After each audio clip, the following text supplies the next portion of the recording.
How comes it's live? Okay, sorry. Okay. Great. Good evening, everyone, and welcome to our first Homewijn tasting, all the way live from Mont Blois estate just outside of Robertson. Can I just do a quick test from our viewers to see that everyone can hear us properly? If someone can just comment in the comment section quickly. If you can hear us properly. Otherwise, if I can maybe ask if Dries is online to just tell us that you can hear us. Okay, perfect. So is that David Sullivan can say you can hear us. Fantastic. Awesome. So we've had an interesting hour because we arrived at Mont Blois, and typical farm style, the power was off. So we had to think on our feet and think on our feet. So we're running off a generator with a battery run light next to us to give you some good lighting. And we are able to go live via the generator. So for those of you that don't know me, my name is Sarette and I'm one of the owners of Wijn. And next to me is sitting Nina Marie Bruwer, who's the winemaker at Mont Blois estate.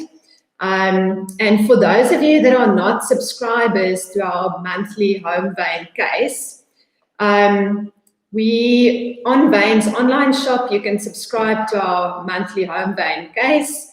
For 950 Rand a month, you basically get 6 different wines every month according to a different theme. And this is our first virtual tasting of the July case, which is a Bordeaux style theme, which we are very excited about. And we spend a lot of time and we take a lot of care every month to source some really excellent quality wines within the price range to be able to provide you 6 wines at 950, including delivery. So Nina Marie is the winemaker at Mont Blois. One of her wines are included in the case this month, which is the Bacchus Bordeaux blend, 2018. So I'm going to ask Nina to, before we go ahead with the tasting, to maybe just give us a little bit of detail about yourself, your background, how did you end up in the wine industry. Nina is married to Arends Bruwer. They are the owners of Mont Blois, which is a generational farm, I think in the 6th generation. Yes, that's great. Already. So it's an amazing story, and I'm going to ask Nina to maybe just share a little bit also about how you and Arends met, which I think has got a very strong wine link as well. And tell us a little bit about Mont Blois before we go into the wines and into Bordeaux. Awesome. Thank you, Sarette. Yes, welcome to Mont Blois. We would have loved to do the tasting tonight in our newly renovated silo tasting room, but we're doing what we can tonight. So yes, Mont Blois, we are in Robertson. We're in the De Hoop area.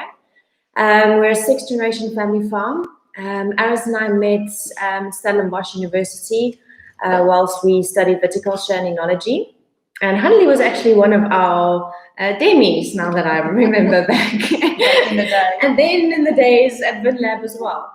So, and then the cook. Well, we've actually come quite a road. But yes, so we studied together at university. After that, I worked at Kloof as assistant winemaker for 2 years.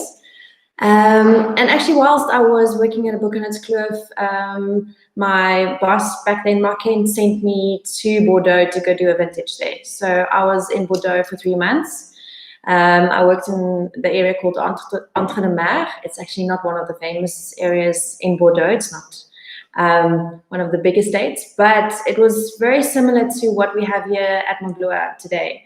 So it was quite a big farm, which had quite bulks. They had stainless steel tanks, but they also made wine on a small premium scale. One of their wines is called Girolat, which had 10,000 vines per hectare, which is quite a lot. So that's where I started in wine. And then actually, that was the year 2007 when the Rugby World Cup, the Springboks won. I was in France. Everyone was in South Africa celebrating winning the World Cup, and I was in France alone. I actually flew back in my Springbok jersey that night, being crazy about rugby and patriotical. And yes, the night we got back, got engaged, got married, moved to Robertson, and it's been 12 years that I've been on the farm. Initially, I started making the red wines on the farm. And so yeah, just to say that for 28 years, we didn't bottle any wines at Mont Blois. So Mont Blois used to be very well known for our muscadels. Back in the day, Aris's dad and his grandfather before him made the muscadels. And then unfortunately in 1991, Aris's father passed away in an accident. His grandfather had already given the farm over to his son. He was 65 years old and he basically had to come back and farm again. And just lost his son and he just said no more bottling. So for 28 years, we kept on producing wines, selling them mostly in bulk, but we didn't bottle the wines. Then in 2016 was our first vintage that we decided to put into the bottle. Again, we had quite big feet to fill, so it was a big decision to start bottling again. Obviously, we had to do muscadel because that's what made Mont Blois famous. It's part of our heritage. But being the new generation, we decided to add something new. So all our wines at Mont Blois is single vineyard, except for the Bacchus, the one we're tasting tonight, because it's a blend, but it basically comes from 3 different vineyards. But all the other wines are single vineyard wines. We basically want to express the terroir where it comes from. Robertson has these amazing soils. We've got such diversity, and we want to show people the quality wines that we can make here.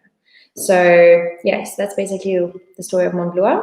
Fantastic. I basically do the winemaking. My husband does the farming, and we've got an amazing team behind us. So our cellar master Kirby's been in the cellar for 35 years, which is pretty amazing. And we've got farm managers. We've got an amazing team, all helping to make the Mont Blois wines. Fantastic. And tell us a little bit about Bordeaux, because this is obviously a Bordeaux-themed tasting of South African Bordeaux style wines, some of them single cultivars, some of them blends. But what makes Bordeaux such a famous wine area in the world? And I mean, the interesting fact, and we said it in our Homewijn notes as well, one of the most famous wines in the world, Petrus, that sells for ridiculous prices, is most of the time is 100% Merlot. Yes. And I think Merlot, especially in South Africa, are almost seen as the, almost like the ugly cousin in a way of red wines, and not necessarily seen as a prestigious red wine in South Africa, where it's then interesting to get a Bordeaux that's such a prestigious wine in the world that's 100% Merlot. So maybe just tell us a little bit about your experience in Bordeaux, the approach that they take to winemaking there, and why their wines are such exceptional quality. What makes it so exceptional? Okay, so Bordeaux is Bordeaux because of where it is. Bordeaux, if you think about Bordeaux, the most famous areas, they talk about the left bank and the right bank, where the right bank is mainly dominated by Merlot, and the left bank is mostly dominated by Cabernet, but also the other varieties, which is Cabernet Franc, Petit Verdot, Malbec, and am I forgetting one? That's the 5 Merlot as well, yes. So those are basically the 5 Bordeaux cultivars. So when someone talks about a Bordeaux blend, it has to be basically 2 of those 5 cultivars. And sometimes they actually add Cabernet, and there are a few new varieties as well.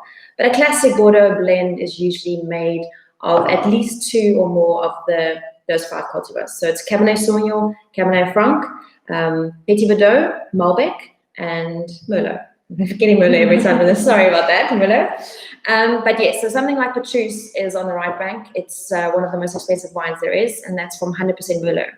Where on the left bank, what makes it so special is the terroir where it grows, the soil, the climate they have there.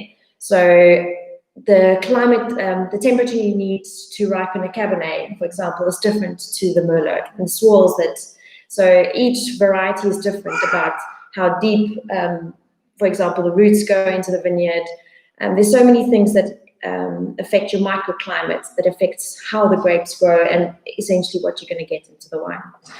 Bordeaux's region and how they make wine is actually pretty old school. Most of the cellars, they make wine as naturally as possible. But there are some amazing cellars that have gone totally tech with the newest technology. I'm thinking of something like Costa Estonel. It looks so modern. It's absolutely amazing. But I think a lot of people look at Bordeaux as being the epicenter of wine. They've got the classification of 1855, basically where they classed wines into growths. So in Bordeaux, it's all about the estate, compared to Burgundy, where it's all about the vineyard. So Bordeaux and Burgundy are always fighting with each other. Who's the best in the world? Is it Bordeaux or is it Burgundy? But tonight we won't speak about that. But it's just in Bordeaux, it's all about the estate. It's big estates. It's beautiful. Burgundy, there's no big cellars. There's no estates. It's negociants, but it's all about the vineyard where the wine grows. So it's like two different worlds. They're so close to each other actually, but it's two completely different. And so yeah, that's basically what makes Bordeaux is an amazing place to visit. It's these big, beautiful castles. It looks like castles, and it's some of those winemakers have been there for centuries, or it's been passed down in their family for centuries. But in their cellars, there will also some of those cellars. I don't know if you know something like Brett. So Bordeaux won't admit it, but a lot of their cellars actually do have Brett. But it adds that bit of farmyardy to them. And in a small amount, Brett is actually, it adds complexity to the wines. That's something they don't tell you today. So maybe just explain a little bit what is Brett and the effect that it has on the wine. Okay, so Brettanomyces is a yeast. I'm trying to think of thinking in Afrikaans here, sorry. A spoilage yeast, yes. Yeah. It's actually a tainted wine, or it's a faulty wine if your wine has too much Brett on it. But in small amounts, it actually adds complexity. So people refer to it as being farmyardy, elastoplast, sometimes horse sweat, which doesn't sound that appealing.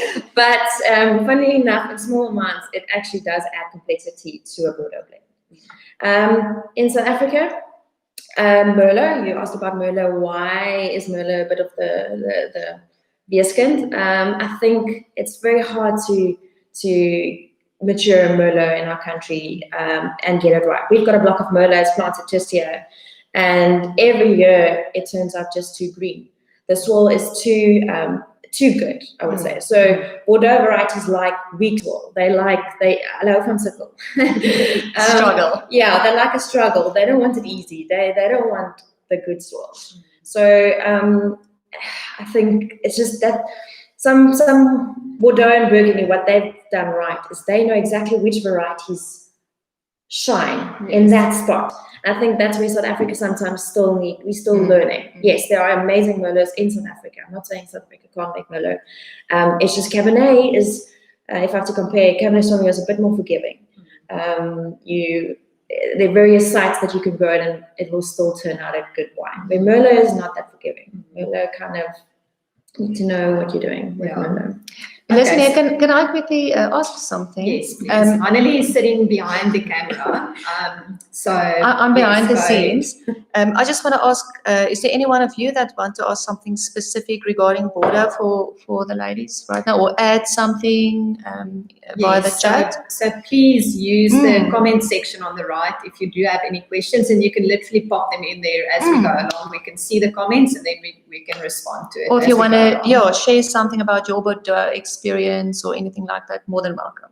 All right. And we forgot to speak about the white varieties. We're getting there. So maybe that's a good point to actually start pouring the first wine. So the white Bordeaux, which very few people actually know. The one we have in the case this month is from KWV, their Mentors, which is obviously their more single vineyard, high-end type wines. And it says Sauvignon Blanc Senior Blend, 2015 vintage. So I'm going to pour it for the two of us, and then maybe, Nina, you can start sharing a little bit about the white Bordeaux. Okay, so white Bordeaux, Semillon is actually the most planted variety in Bordeaux. They often mostly make blends. Some of the newer cellars actually do straight wines, but classically on Bordeaux, you've got Semillon mixed with Sauvignon Blanc. And as it ages, it almost gets this lovely waxy lanolin kind of character, which is pretty amazing.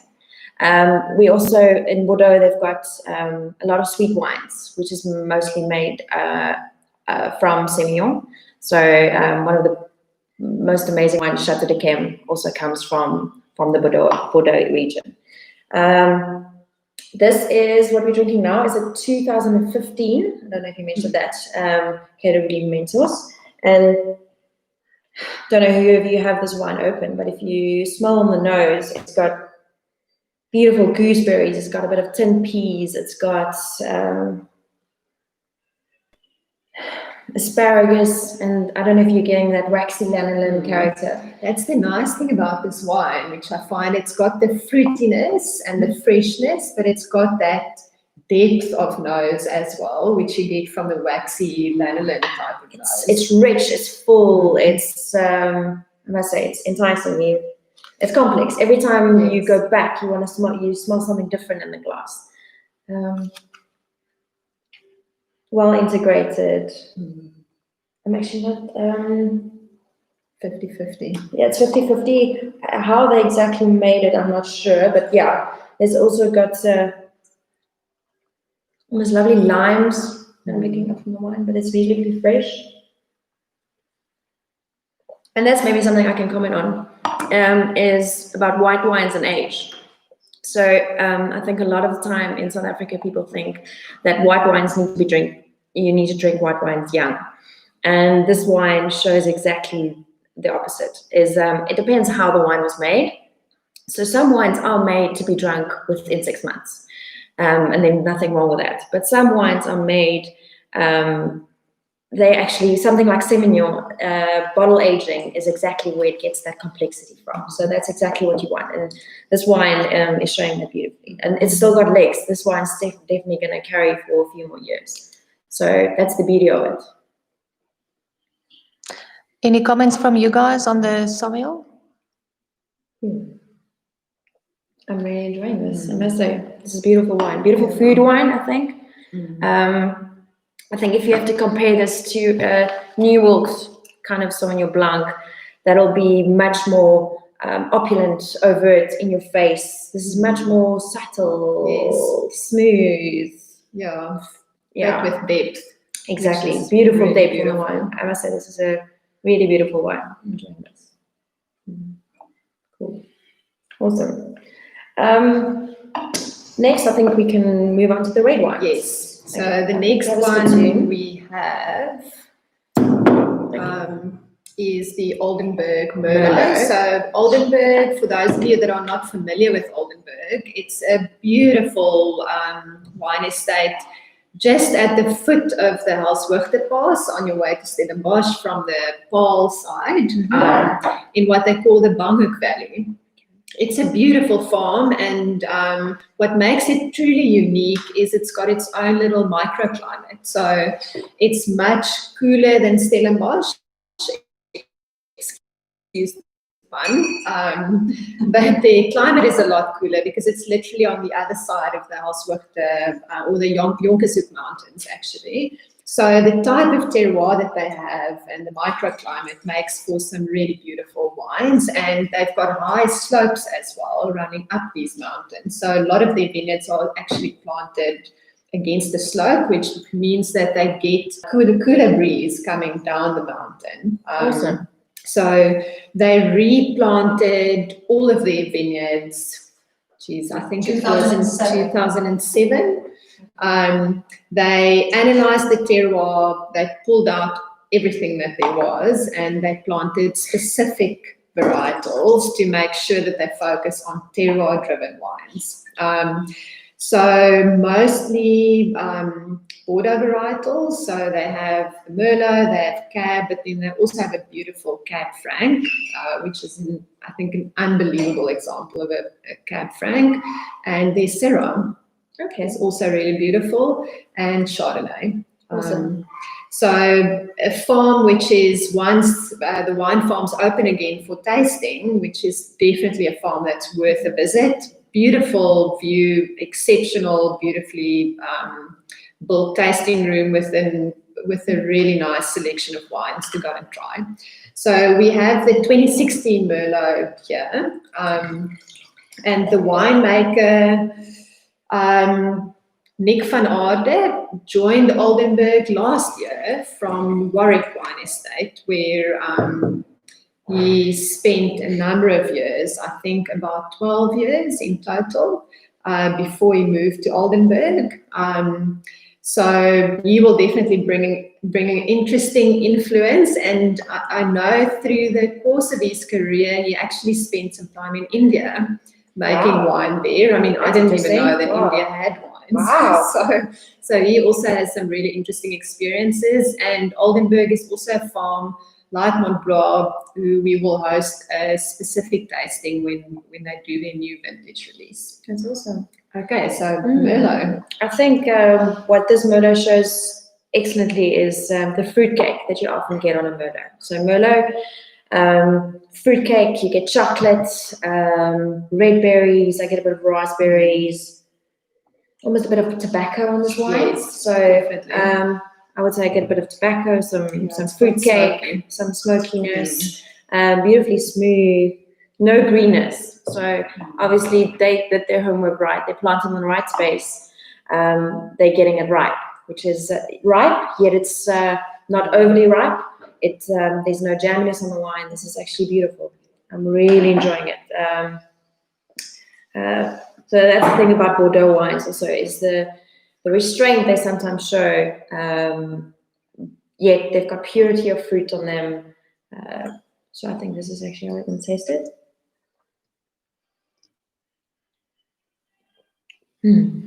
Yeah, this is a beautiful example. Yeah, I must say, well done. Talk to us a little bit about tannins. Where do tannins in red wine come from? That sort of chalky type of mouthfeel that you get on a red wine, and how does it develop over time in a wine? Okay, so tannins basically can come from the skin. So that's why when you make red wine, you extract from the skin. There's also a little bit of tannins in the pips. So usually when you look at grapes to see if they're ripe, you look at the pips.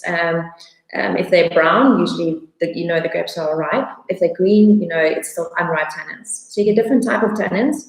So the tannins can come from the grape itself.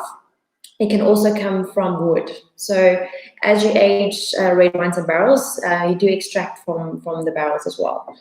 And if I can explain tannins to you, so a young red wine, the tannins are usually quite distinctive. So it's quite dry. You get physically a dry feeling on front of your tongue.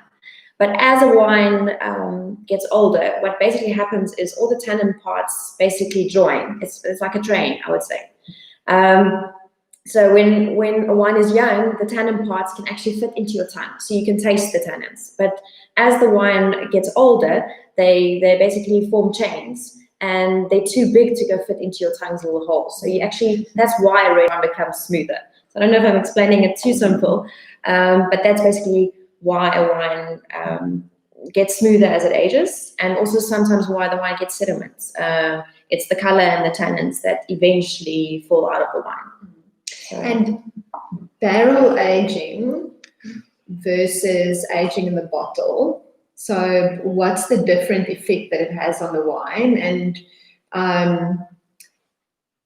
secondly, if you don't like a wine just after it's been bottled, so if it's a very young wine still, if you don't like it then, will you like it in 5 years' time if it's a wine that will age well? Okay, so the first question about the difference of aging in barrel. So in barrel, wood is a porous vessel, I would say. So there's a small amount of oxygen that comes through the barrel.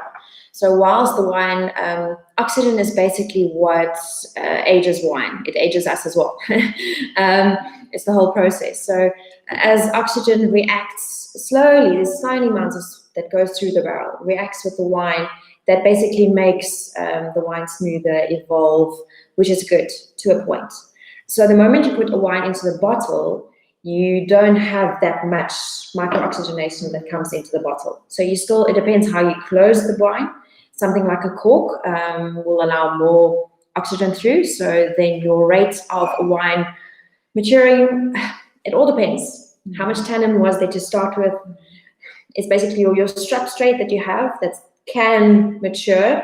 There's so many things that it's not such an easy question. There's so many things that can happen. But yes, basically in the bottle aging, that's where you get the tertiary flavors we call about. So you get potpourri, you get that's basically the bouquet of the wine, how the wine changes. Your second question was if you drink it now, you don't like it, young, and you're not really sure about this wine, but they say it's going to age well. Will the wine become better with time? Does something like that actually exist as a concept? Oh yes, definitely. Wine does get. Once again, I have to say it depends on how the wine was made. Was the wine made to be drunk within 6 months? But yes, generally, young wine that's just been bottled.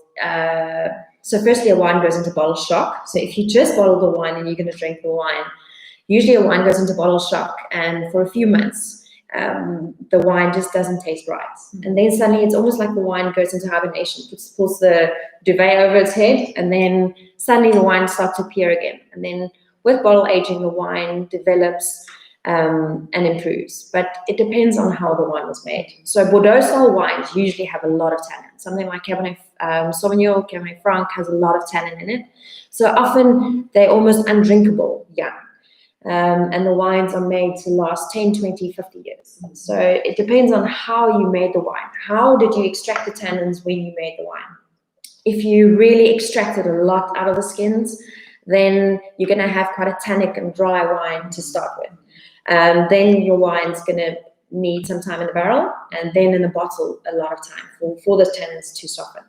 But if you made an easy drinking fruity wine that doesn't have a lot of tannins, that you picked ripe, then that wine, there's a point where it's going to get better in the bottle, and then after that it basically reaches peak, and it's going to oxidize, and it's not going to be good anymore. Don't know if that answers your question. It does. Okay. Okay. Great. So our next wine, which we have, is the Noble Hill Estate Reserve 2017. So talk to us a little bit about 2017 as a vintage. So I think firstly 2015 was sort of earmarked as this unbelievable vintage, specifically for red wines. I mean, we think about the Canon Coupole Sour 100-pointer by Tim Atkin, and 2017 is being spoken of as another amazing vintage, specifically for red wines. In your experience in working with the 2017 as a vintage, how did you experience it versus 2015? If you think back a couple of years. Okay, so 2016 was the first year that we actually bottled wines. So that's I don't know about 2015. I only started experimenting with 2016. And then 2017, we didn't make any red wines. So that was before we launched, and we didn't actually know if we were going to launch red wines or not. So we had all the stock.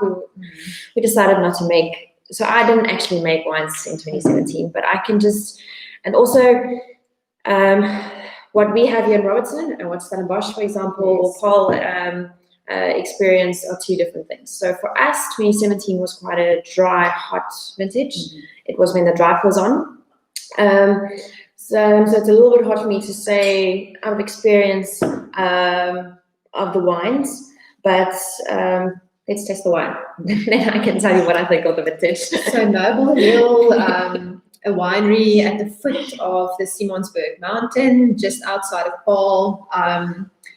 They make some beautiful wines, and specifically also Bordeaux varietals. So they also make a straight Cabernet Sauvignon. This is their estate reserve, which is a Bordeaux blend of 4 Bordeaux cultivars.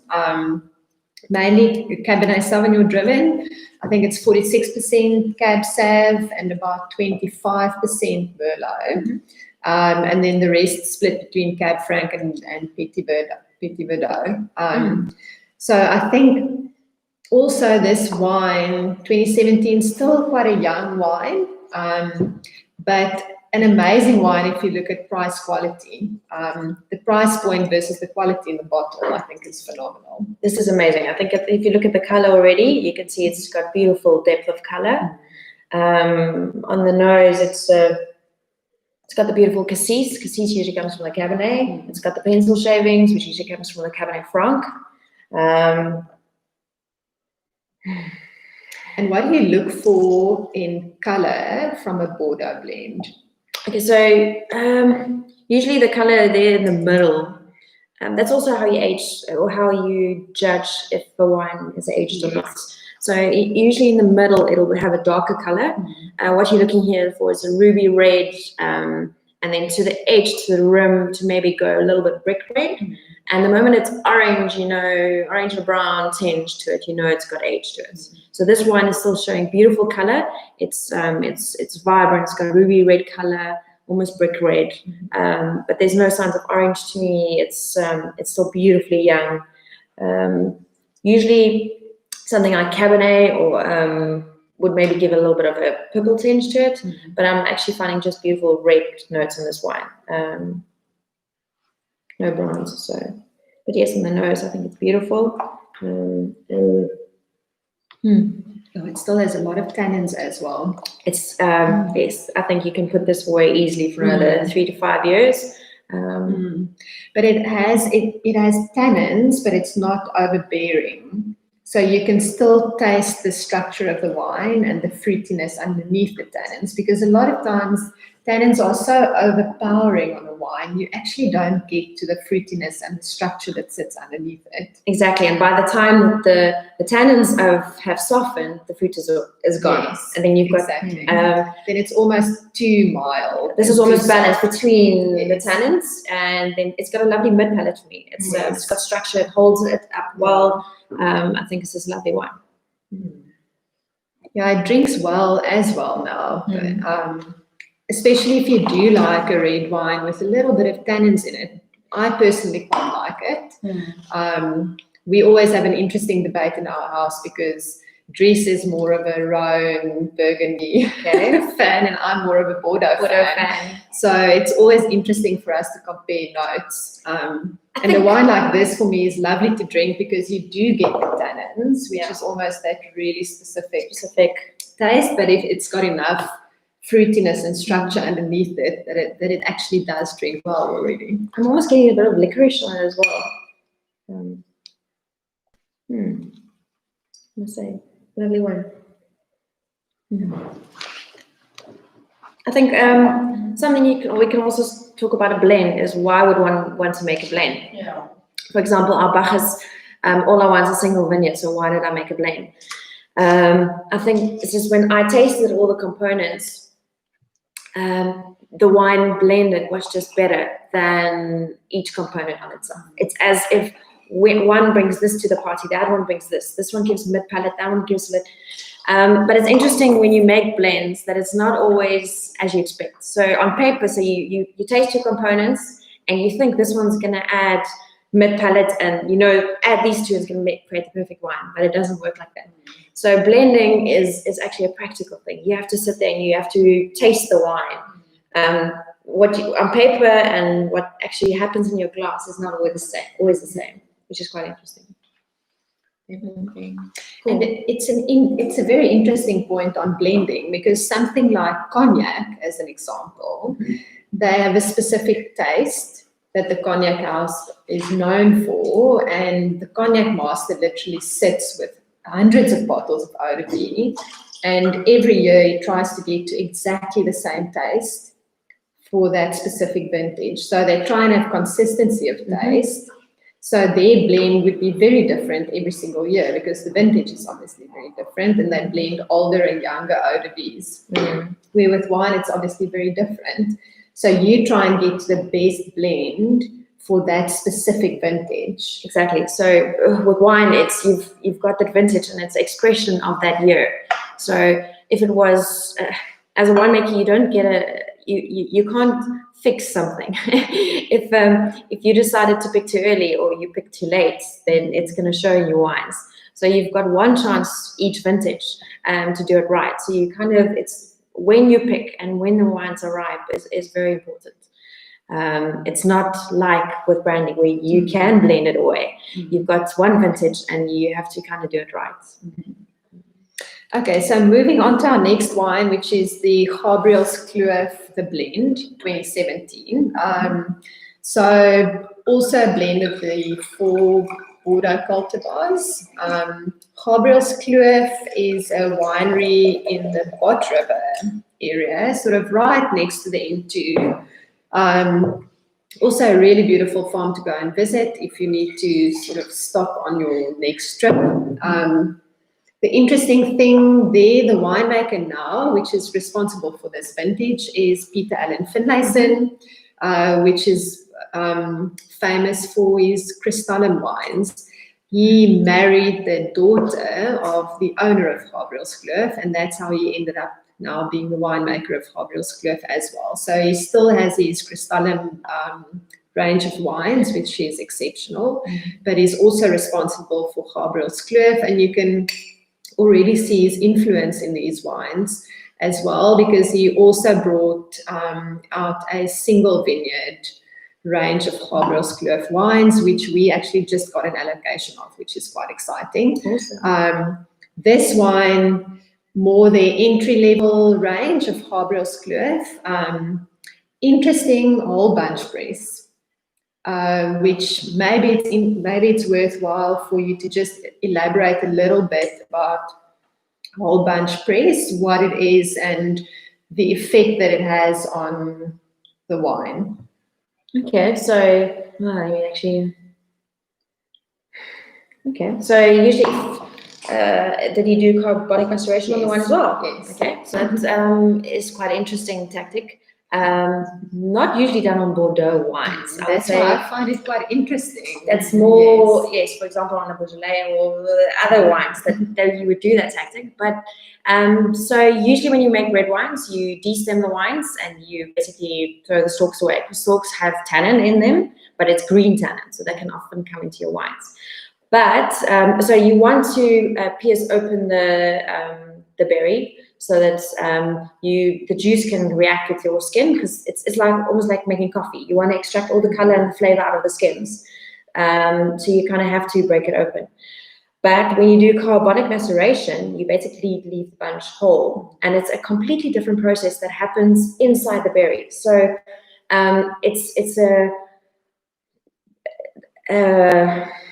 chemically, it's a completely different, and you almost get.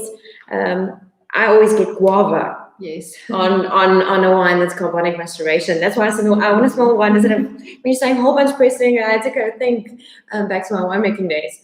And usually what you do is also, when you ferment, you would actually top it up with juice. So you cover the whole bunches and you've got juice in between them. But there's a whole different process that happens inside the berry that's not the same as a normal fermentation. And usually you get that guava character, and the color would also be lighter on the wine. If you actually look at the color of this wine, it's definitely lighter than the previous one we had. So yes, on this one I'm getting a bit of guava, but I will almost say that dried guava roll. Yes. I'm getting violets. I'm getting and it's definitely a lot greener. Yes, on the nose and the palate, which probably comes from some of it from the stems. Yeah, so technically the wines that are in the berries don't get the green tannins, but obviously the juice part would have gotten some of the tannin. Yes. But yes, there's a freshness to this wine. It's like a Yes. Yes, it's very fresh, fruity. So this wine, I would probably say, is not going to be sold for 20 years. No. It's not made in that way. So this wine is meant to drink young. Yeah, and it actually drinks really well. This is very interesting. It is actually. really interesting. I haven't had this one before. But yes, beautiful guava. I get some red fruit. I get some tobacco, almost a bit of vanilla on the wine. It's a lot lighter in style in general. So I think someone probably that's a little bit scared of a heavier Bordeaux blend would love this wine. Yes. Because it drinks a lot lighter. It's a lot fresher.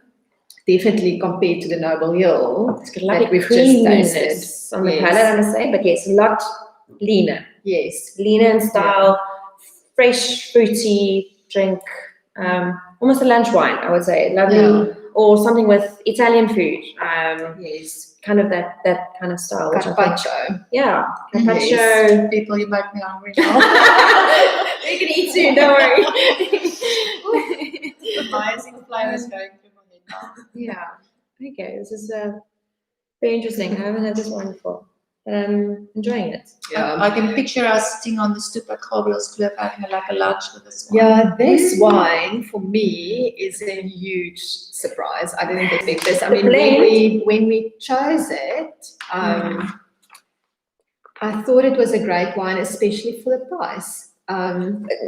What is it? May I ask? 130. Okay, very Yeah, that's interesting. a very, very good Just to price. say that what the blend is, it's 51% Cabernet, 18% Cabernet Franc, 17% Malbec, and 14% Petit Verdot. Okay. Yeah, the interesting thing with the Malbec edition, for me, it almost brings in a saltiness into sort of your undertones of the wine, which you don't get with the other Bordeaux varietals. I find that Bordeaux blends that have Malbec in have a very different quality I than get the the ones. saltiness, Yeah, yeah. there's almost an underlying, very subtle saltiness to the wine. Yes, I must say I get that. Yeah. Which is, yeah. Is there any comments from your side, guys? Tuning in? The quiet crowd. Yeah, quiet, yes. Very quiet. Tight talents. Okay. Yeah, the interesting thing with a tasting like this is if you're sitting at home alone or you two people, you can't open 6 bottles of wine to drink, especially red wine, so unless you have a caravan to decant it. But we have quite an interesting concept which we're busy working on, Okay. which we will launch towards the end of July. Sounds interesting. Yes, to make these virtual tastings a lot more interactive and to make sure that we basically take the tasting experience to you in your home, that you can taste With us. That'll be amazing. and that you don't have to open a massive bottle of wine. Okay. So maybe for your Mont Blois tasting, for your Yeah. new vintage release, we do that. We do that. I remember my tasting when I came to present my wines to you guys. I brought my caravan along. Yes. All the wines were tasted with caravan. Exactly. But we actually tasted those wines so many times we could have opened the bottles. We could have, yes. One of the guys tuning in, Aubrey, he says, I only opened the Mont Blois. We'll get to that one too. That's next. Almost. We Okay. have one more to go. Where's We the will have passery? enough. I'm keeping track of time, so we have enough time for the Mont Blois. So our next wine, the Passerine Elements Midnight 2018. Okay. So, and we literally have the last 3 cases of this vintage. The next vintage, 2019, is due to be released in a couple of months. Awesome. Passerine, a little known winery just outside of Franschhoek. If you drive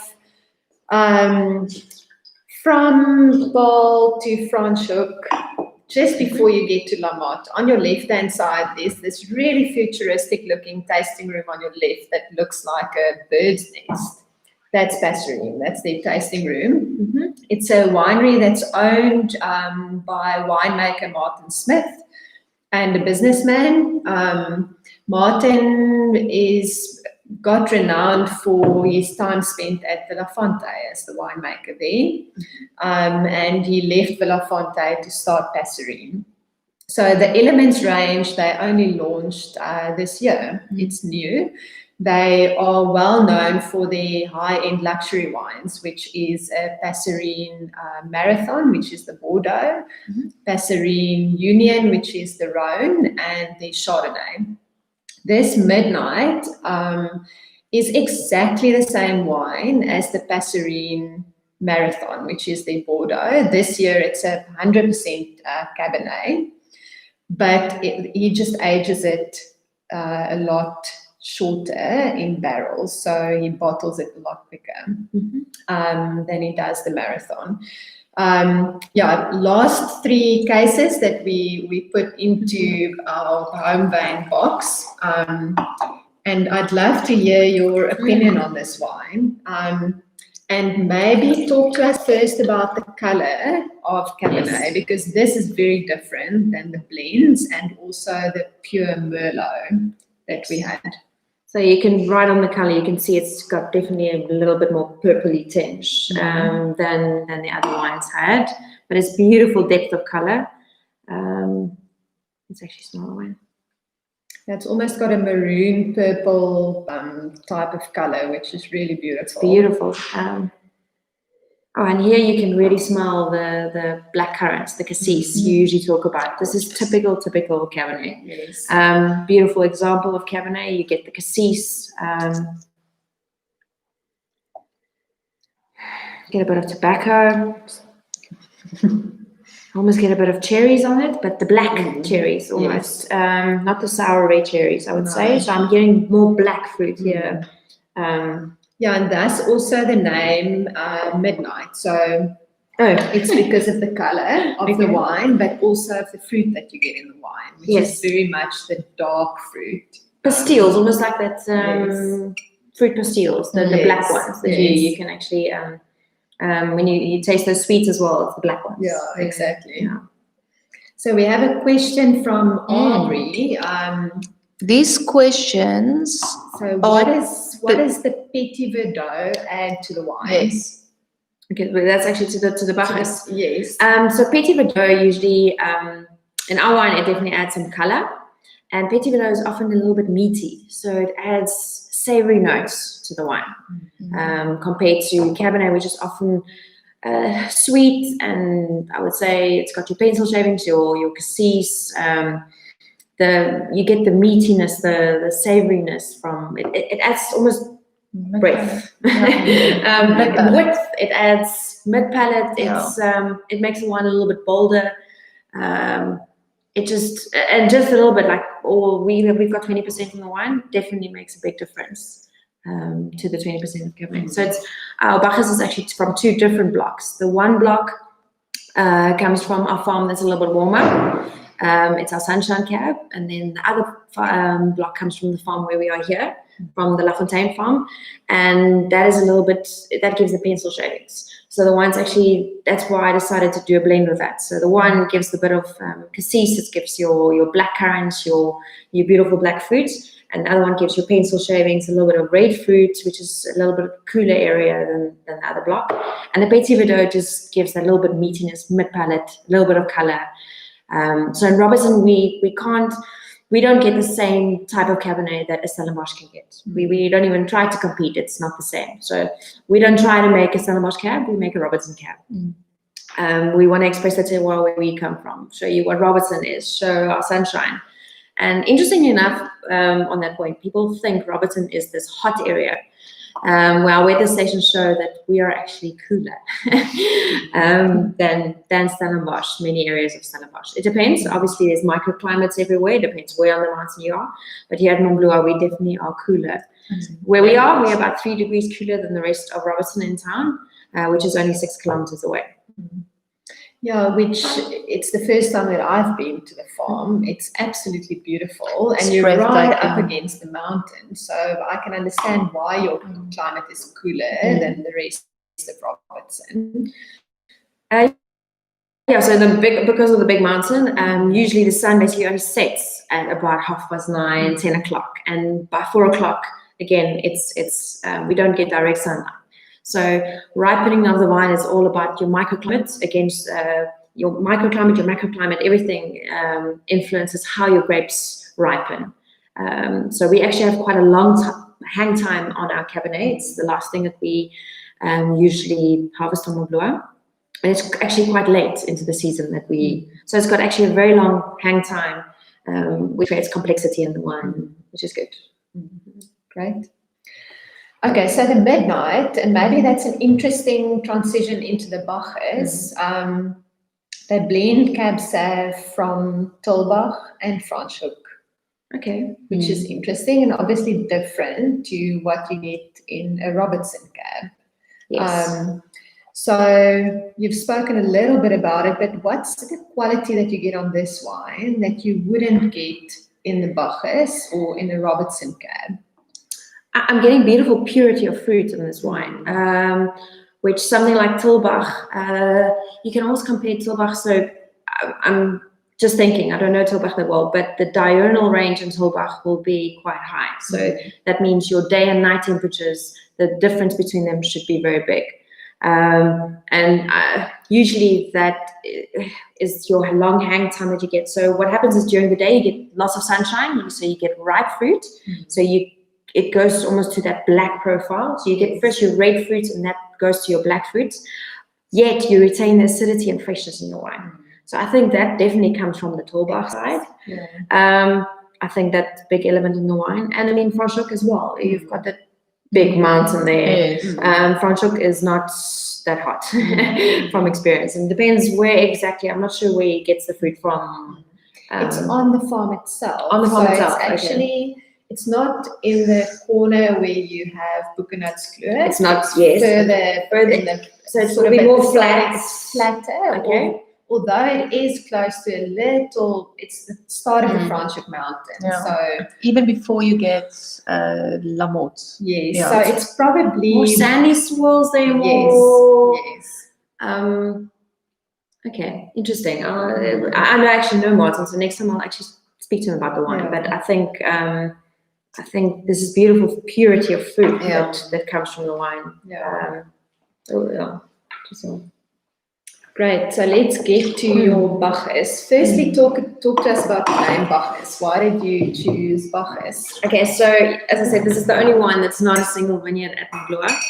So we had to actually think. So all our other wines, the name of the wine is basically the block where it comes from. So for Bacchus, we had to actually think of a name, and Bacchus was our first ridgeback that we had. He was a big, gentle giant. Everyone knew about Bacchus. If Bacchus barked, the whole valley here knew about Bacchus. He didn't bark a lot, so when he barked, everyone was scared.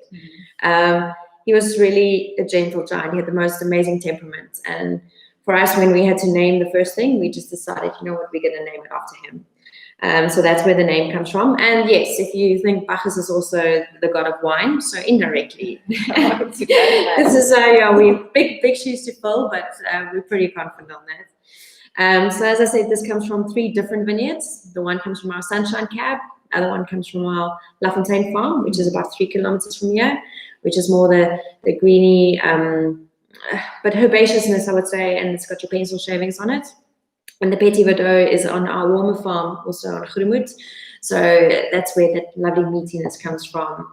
But let's pour the wine, and we can taste the wine as we go along. So we make the wine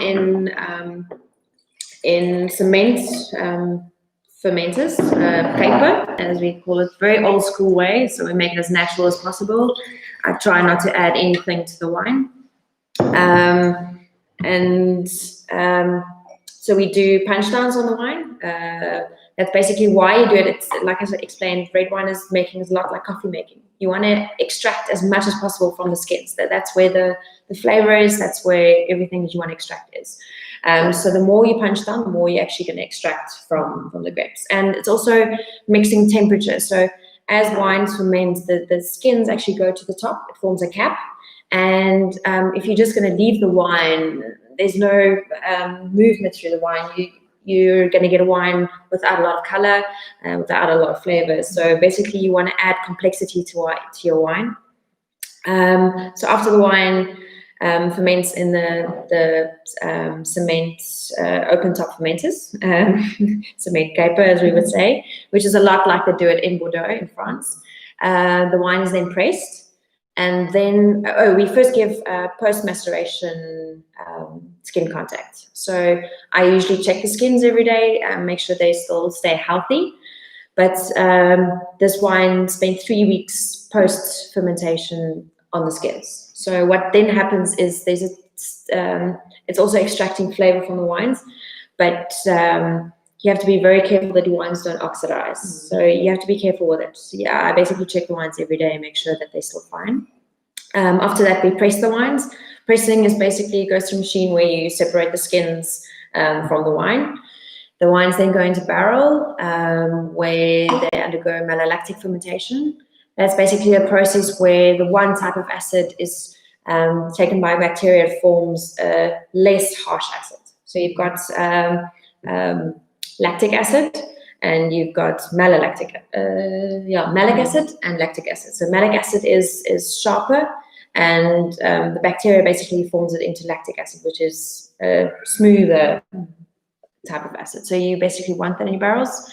And then we leave the wines for 24 months in barrel. We use old wood. So as I said, maturation in barrel is, the barrel is basically a vessel for that microoxygenation to happen. It also adds a little bit of that woody flavor that you want, that tobacco flavors, nutty flavors, sometimes chocolate comes from the barrel. And then your wine basically concentrates in the barrel. There's a bit of evaporation that also takes place in the barrel.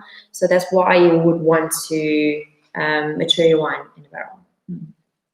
And yeah, after 24 months, we basically bottle the wine I don't stabilize the wines. I don't filter the wines. The wines just go to barrel as they are. Talk for themselves, speak for themselves. Yeah, so I like not to interfere with the wines. So make them as natural and as old school as they do in Bordeaux. So we only maybe just help with reading those questions. Yes. The last two we didn't cover yet. Okay, so number one, what is the ageability of the wine and your ideal drinking window for the Bacchus? So I would say this wine for me is too young. So the 2016, we had 2016. And then 2017 we didn't make. So the 2018 for me at the moment is still a little bit young. I would say wait at least, you can drink it, but I would say wait at least 3 years, 3 to 10 years easily. I would say this one would be perfect. But I mean, it can easily go 20 years as well. This is our second vintage, so it's hard for me to say, yes, it's going to go 20 years, but I would say it can easily go 10, 15 years. And then the second one is, what is your opinion on natural wine, including organic and biodynamic farming and non-intervention winemaking? Sure, Aubrey, you are hoying us with stuff. Okay, so whilst I was working at Bruwer, we worked with winemaker's wines, and the first vintage of Journeyman was actually made in the Bruwer Cliff cellar. I was part of that. And all I can say is that I was in the vineyard. If you put your hand into that vineyard and you see the life in the soil, it's amazing. And the color, I remember the color on that wine was amazing. So in Mont Blois, we're not certified organic and biodynamic and everything, but we do farm as natural as possible. We only spray. Aaron's actually, these days, he says he farms with weeds. So we spray as little as possible. Our one block Bostock is actually 100% organic. We've never sprayed, and it's 4 years life, sprayed anything, no herbicide, no chemical, no nothing. So we really do also believe in working as natural as possible. So it's interesting, if your soil is healthy, your vine is healthy, your wine and your composition of your juice that you have to ferment is just naturally in balance, which is amazing. So I'm definitely all for that. I think there's the more natural you can farm, the more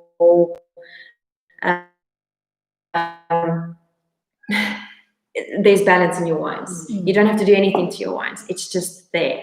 So I'm definitely for that. And it's not always possible when you have a big farm to do that, or you have neighbors that it's not that easy. It's not just let's stop spraying. It's a whole process to get there. So at one stage we had about 1,000 sheep in the vineyard. So they actually do our control of our weeds. It's actually amazing. How yes. So we had 1,000 sheep in the vineyards at the stage. Next we're going to bring in the ducks. Hello, Tom. See, our generator is not doing so well. The lighting is going. But yes, there's definitely, for me, there is merit in making wines naturally. where I, however, do believe that all wines do need a little bit of sulfur as a preservative. I've tried to use as little as possible. Sulfur is the only thing that I do use in my wines that is allowed in organic wines, and I think biodynamic wines as well, just to a small degree. And it depends on how you make the wines. If you treat your wines from the beginning to be able to handle the oxygen, they don't oxidize later on. So, yeah, I'm definitely for it. I think it's amazing wines. All right. So anything else, guys, that you would like to ask, know, talk about whilst we almost say goodbye? Yes. Yeah, there's something else. Congratulations on a very lovely wine. Thank you very much. Glad you're enjoying it. It is a lovely wine, and I think for a Bordeaux style, it's very young. I mean, 2018, 2 years, and it actually drinks very well. Yeah. It's already drinkable. Yeah, exactly. So this wine we're actually exporting a lot to America, and the Americans are liking this because they're saying they're comparing it to a Napa. Yes. Yet, if you look at our alcohol, it's 13%, which is something they can't do, or it's hard to do. So we've got this ripeness, yet it's got this linearity and austerity almost of a Bordeaux, where on the palate it's linear, it's clean, it's got purity of fruits, not overly ripe. But I think and definitely, I think you can already say you can keep it for more than 10 years. Yes, So I think so. yeah, no, absolutely. And as you are building into the future, probably even longer as the vintages come out. It depends. Like I'm saying, 2019 vintage is going to be a monster. It's beautiful. 2019, I'm so excited about 2019. 2016 was great, but I mean, 2019, I think is just going to be amazing. We did some new techniques on the wines there. We very excited. So we bleeded about 30% of the wine for 2019 as well. So I'm very excited about 2019. 2020 as well, looking good. So no, the red wines are definitely going to go somewhere. I'm excited. It's very exciting. Very exciting. So yes, we're out of time. So thank you so much, Nina Marie, for hosting us here this evening. Thank you for coming all the way. Yes, we were very glad that we were allowed to drive here. The lockdown has been eased to the level where we could actually drive here and come to visit you. It's an exceptionally beautiful farm. And I had no idea that you actually have a lovely, beautiful tasting room here. So you won't be able to see it behind us, but it's actually a beautiful picture of what is now the tasting room, which they call the silo. Yes. And definitely worth a visit. So I think what we will definitely actually do is when you release your next vintage, we may say we make available about 10 invites to our Homewijn subscribers to join us here for the Homewijn tasting. That'll be awesome. At Mont Blois. And hopefully by that time the lockdown will be eased enough that we can actually be 10 people together. And we'll have power. Exactly. So, which I think would actually be a lovely experience. We can do a day to the farm where you could show us the vineyards, talk to us a little bit about the farm, and then we do the tasting. So if any of you would be interested to join us for that, please send us an email or a WhatsApp message on our Wijn phone, and we will add your name to the list. Awesome. Because we are definitely doing a vintage release Homewijn tasting here as well when you are ready. I think we cannot even describe in words how beautiful it is here. And once you come here, bring a tent because you're not going home. It's really exceptional. We're working on the accommodation. That's the next step. We first just had to do the tasting room. Next we'll work on that. You want to take your mountain bike, you want to run, you just want to stay here forever in this valley. It's gorgeous. We're working on a trail run too. So a multi-stage one. Soon. Then we can come for the whole weekend. Yeah, exactly. Yes, definitely. So one last thing on Homewijn. some of these wines, well, actually most of them are not available yet on our online site to buy. They will be ready to buy online for you tomorrow morning, and I will send you a discount code where you can receive a 15% discount if you want to buy any more of these wines over the next month that you have tasted, and specifically the Bacchus. Awesome, which is an exceptional wine. So thank you so much for joining us this evening for our first Homewijn virtual tasting at Mont Blois, just outside of Robertson. This recording will be available on our YouTube channel after this. So if you please would subscribe to our channel as well, then you would get notifications of our other tastings that we host. We are going to start uploading a lot more content to this channel in terms of wine farms that we visit, interviews with winemakers, vintage release tastings. So please do subscribe to our channel. Enjoy the case of Homewijn this month, and we look forward to seeing you next month, which we will probably do the other end of the spectrum, which is Rhone or Burgundy. Burgundy, you have to do Burgundy. Yes. You have to do the two rivals. It's exactly. So that's the plan. And the challenge for us is to find 6 exceptional wines within our price range that you. exciting. Yes. Yeah. Have a fantastic evening. We'll see you next month. And thank you so much for Cheers. joining us. Cheers, guys. Thank you, guys. Bye. Click in stream also. Was het gemaakt? In overal tasting dan jy nou maar hierdie ding gaan ons nou pas. Op vleis, die mense gaan hom weer kyk.